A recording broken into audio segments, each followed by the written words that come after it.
మనం ఏమాత్రం నశించిపోవటం ఆయనకి ఏమాత్రం ఇష్టం లేదండి. ఈ సృష్టిలో ఉన్న మానవాళ్ళంతా రక్షించబడాలని ఆయన అంత అత్యాసక్తి కలిగి ఉన్నాడండి.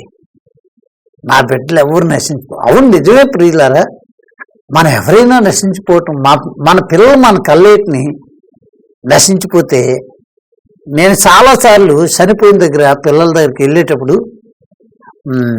వారి యొక్క బంధువులు కానీ వారి తల్లిదండ్రులు కానీ ఎవరైనా ఏడ్చేటప్పుడు నేను చూసా, అయ్యా నా కుమారుని తీసుకెళ్ళిపోయావు, వాడికి బదులు నన్ను తీసుకెళ్ళిపోయావు కాదు తండ్రి, ఎందుకు నాయనా ఈ కుమారుని తీసుకెళ్ళిపోయావు అని ఏడుస్తుంటారు.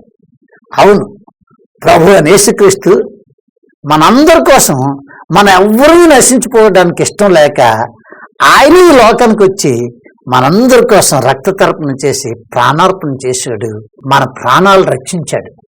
అందుకే ప్రపంచంలో ఏ వ్యక్తికి లేని పేరు రక్షకుడని ఈ ఒక్క వ్యక్తిని అన్నాడు. రక్షకుడు అనగా పాపం నుండి, శాపం నుండి, అన్నిటి నుండి, మన యొక్క బలహీనతల నుండి అన్ని తప్పించి రక్షించగల సమర్థుడు రక్షకుడు, మన రక్షకుడు. అంత గొప్ప దేవుడు.